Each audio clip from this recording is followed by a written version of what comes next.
LS Telugu TV సామాన్యుని గళం. Hi hello అండి, నేను మీ లొట్టి శ్రీను. ఎల్ఎస్ తెలుగు టీవీకి స్వాగతం సుస్వాగతం. ఈరోజు మీ ముందుకు ఒక మంచి స్టోరీతో వస్తున్నాను.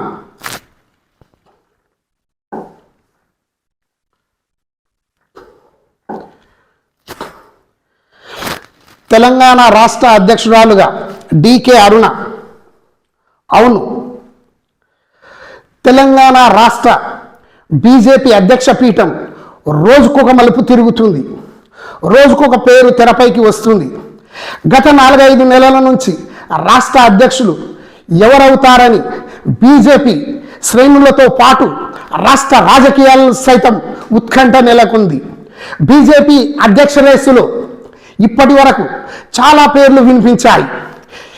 ఈటల రాజేందర్, బండి సంజయ్, ధర్మపురి అరవింద్, రామచంద్రరావు, మురళీధర్రావు, రఘునందర్రావు పేర్లు చాలా వినిపించాయి.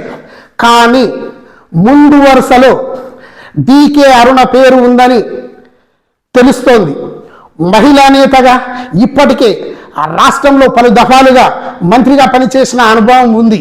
బీజేపీ అధిష్టానం కొన్ని రాష్ట్రాల్లో మహిళా అధ్యక్షురాళ్లను నియమించాలనే ఆలోచనలో ఉందని తెలుస్తుంది. దానికి తోడు రాష్ట్రాలలో ఉన్న ఈక్విషన్స్ కూడా తోడు కావడంతో డికే అరుణ ముందుందని విశ్వసనీయ వర్గాల సమాచారం మేరకు తెలిసింది.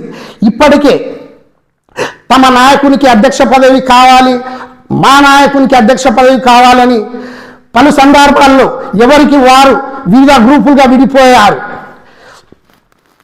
డికే అరుణ పేరును ఈ మధ్య బాగా తెరపైకి తీసుకొని రావడం ద్వారా ఒక మహిళా నేతకు రాష్ట్ర బాధ్యతలు అప్పగించాలని బీజేపీ అధిష్టాన నాయకత్వం భావిస్తుందని తెలుస్తుంది. ఇప్పటికే బీజేపీ జాతీయ ఉపాధ్యక్షురాలుగా సమర్థవంతమైన నాయకురాలుగా పనిచేయడంతో తనను తాను ప్రూఫ్ చేసుకున్నారు. అలాగే రాష్ట్రం బీజేపీలోని అంతర్గత అంశాలతో పాటు రాష్ట్ర రాజకీయాలు ఆమెకు కలిసి వస్తున్నాయి. సీఎం రేవంత్ రెడ్డి సొంత జిల్లా కావడం, అందులో భాగంగా రెడ్డి సామాజిక వర్గాన్ని దగ్గర చేసుకునేందుకు బీజేపీ చాలా అధిష్టానం ఆలోచిస్తుంది. అధ్యక్ష పదవి రేసులో ఖచ్చితంగా ఈసారి ఒక మహిళా నేతకు ఇవ్వాలి. రాష్ట్రంలో చాలా బ్రహ్మాండంగా పార్టీని అభివృద్ధిలోకి తీసుకురావడానికి అలుపెరగకుండా ఆహార్నిశలు కష్టపడడానికి ఈ డికే అరుణ గారు సమర్థవంత నాయకురాలని కేంద్ర నాయకత్వం, బీజేపీ నాయకత్వం ఆలోచిస్తుందని, ఈ విధంగా అరుణమ్మని పేరును డిక్లేర్ చేస్తే కూడా వివాదాలు లేకుండా అందరినీ సమన్వయంతో ముందుకు కలుపుకుపోయి పని చేసుకుంటారని, రాబోయే రోజుల్లో ఖచ్చితంగా తెలంగాణలో బీజేపీ పార్టీని అధికారంలో తేవడానికి గట్టిగా కృషి చేస్తుందని బీజేపీ అధిష్టానం భావిస్తుంది. చూడాలి మరి రాబోయే కొన్ని రోజుల్లో మరి ఎవరు తెలంగాణ బీజేపీ అధ్యక్ష పదవి ఎవరిని వరిస్తుందో వేచి చూద్దాం. నమస్తే. కష్టానికి కృంగిపోదు, ఓటమికి లొంగిపోదు. ఆమె డికే అరుణ. ఆమె జీవిత ప్రస్థానం ప్రతి స్త్రీకి ఒక ఆదర్శం. ఓటమిని ఛేదించడం అంటే విజయాన్ని సాధించడమేనని ఆమెను చూసే తెలుసుకోవచ్చు ప్రతి ఒక్కరు. ధైర్య సాహసాలకు ఆమె కేర్ ఆఫ్ అడ్రస్. ఆమె నీడలో అక్రమాలకు ఉండదు, నో ఛాన్స్. ఆమె గద్వాల్ జేజమ్మగా ఖ్యాతి గడించారు. మామూలు మహిళగా పొలిటికల్ ఎంట్రీ ఇచ్చిన డికే అరుణ కాకలు తీరిన నేతలను సైతం మట్టి కరిపించారు. ఉమ్మడి పాలమూరు రాజకీయాల్లో ఒంటి చేత్తో తనదైన ముద్ర వేసుకున్నారు డికే అరుణ. ఆమె రాజకీయ ప్రస్థానం ఇప్పుడు తెలుసుకుందాం. ఆమె అసలు పేరు ధర్మవరపు కొట్టం అరుణ అలియాస్ అరుంధతి.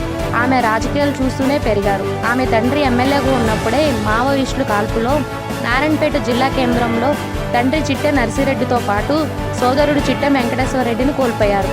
ఆ సంఘటనలో 9 మంది కార్యకర్తలు అసువులు బాశారు. మెట్టినింట్లో మామ సత్యారెడ్డి గద్వాల్ ఎమ్మెల్యేగా, బావ సమరసింహారెడ్డి ఎమ్మెల్యేగా, మంత్రిగా, భర్త భరతసింహారెడ్డి సైతం ముగ్గురు గద్వాల్ ఎమ్మెల్యేలుగా కొనసాగారు. ఆ తర్వాత డికే అరుణ గద్వాల్ ఎమ్మెల్యేగా గెలుపొందారు. 2005లో ఆగస్టు 15న తండ్రి మరణం తర్వాత వచ్చిన ఉప ఎన్నికల్లో సోదరుడు చిట్టెం రామ్మోహన్ రెడ్డి మక్తల్ నియోజకవర్గంలో రాజకీయ అరగరటం చేసి విజయం సాధించారు. గద్వాల్ జేజమ్మ డీకే అరుణ ఎటు చూసిన రాజకీయ కుటుంబ నేపథ్యమే. ఆమె విద్యాభ్యాసం నారాయణపేట జిల్లా ధన్వాడ మండలంలోని సొంత గ్రామంలో 7వ తరగతి వరకు చదువుకున్నారు. ఆ తర్వాత హైదరాబాద్లోని మాడపాటి హనుమంతరావు పాఠశాలలో 10వ తరగతి వరకు చదువుకున్నారు. ఆపై ఇంటర్ రెడ్డి కాలేజీలో చదువుకున్నారు. ఆమె చిన్నప్పటి నుంచి చురుకైన అమ్మాయిగా ఉండేవారు.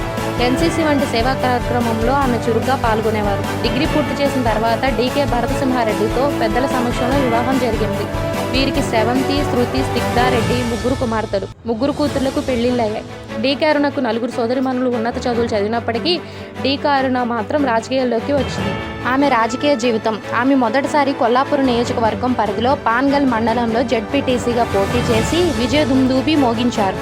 ఆ తర్వాత డీకే అరుణ టీడీపీలో చేరారు. ఈ క్రమంలో డీకే అరుణ 1996లో మొదటిసారిగా మహబూబ్నగర్ లోక్సభ నియోజకవర్గం నుంచి టీడీపీ తరఫున పోటీ చేసి మల్లికార్జున్ చేతిలో ఓడిపోయారు. ఆ తర్వాత కాలక్రమంలో కాంగ్రెస్ పార్టీలో చేరారు. అనంతరం 1999లో గద్వాల శాసనసభ స్థానంలో కాంగ్రెస్ పార్టీ తరఫున పోటీ చేసి గట్టు భీముడి చేతిలో ఓడిపోయారు. ఓటమి గెలుపుకు నాంది అని భావించిన డీకే అరుణ 2004లో అసెంబ్లీ ఎన్నికల్లో కాంగ్రెస్ టికెట్ కోసం తీవ్రంగా ప్రయత్నించారు. మక్తల్ నియోజకవర్గంలో తండ్రికి గద్వాల్లో కూతురికి ఇవ్వకూడదని రాజకీయ ఉద్దండులు అడ్డు తగిలి డీకే అరుణకు ఆ ఎన్నికల్లో కాంగ్రెస్ టికెట్ దక్కకుండా చేశారు. కాంగ్రెస్ పార్టీ తరపున టికెట్ రాకపోయేసరికి కాంగ్రెస్ తిరుగుబాటు అభ్యర్థిగా సమాజ్వాదీ పార్టీ అభ్యర్థిగా పోటీ చేసి అదే గద్వాల్లో గట్టు భీముడిని ఓడించి ఉమ్మడి మహబూబ్నగర్ జిల్లాలో అత్యధిక మెజార్టీ సాధించి చరిత్ర సృష్టించారు. ఆ తర్వాత సమాజ్వాదీ పార్టీ తరఫున గెలిచిన కాంగ్రెస్ పార్టీ అనుబంధ సభ్యురాలుగా కొనసాగారు. కొద్ది కాలంలోనే ముఖ్యమంత్రి వైఎస్ రాజశేఖర రెడ్డి సమక్షంలో కాంగ్రెస్ తీర్థం పుచ్చుకున్నారు. గద్వాల నుంచి రెండవసారి ఎన్నికవడంతో జిల్లాలోని తొలి మహిళా ఎమ్మెల్యేగా మంత్రివర్గంలో చోటు సంపాదించి రికార్డు సృష్టించారు. తెలంగాణ ఉద్యమ సమయంలోనూ డీకే అరుణ ప్రత్యేక రాష్ట్రం కోసం పోరాడారు. 2014లో టీఆర్ఎస్ హవా కొనసాగుతున్న సమయంలో గద్వాలలో కాంగ్రెస్ జెండా ఎగురవేసి 3 సార్లు హ్యాట్రిక్ ఎమ్మెల్యేగా కొనసాగారు. ప్రత్యర్థులకు గద్వాల గడ్డ అరుణమ్మ అడ్డాగా మారింది. గద్వాలను జిల్లా చేయాలని 2016లో ఎమ్మెల్యే పదవికి రాజీనామా చేశారు. టీఆర్ఎస్ ప్రభుత్వం దిగివచ్చి జోగులాంబ గద్వాల జిల్లాగా నామకరణ చేశారు.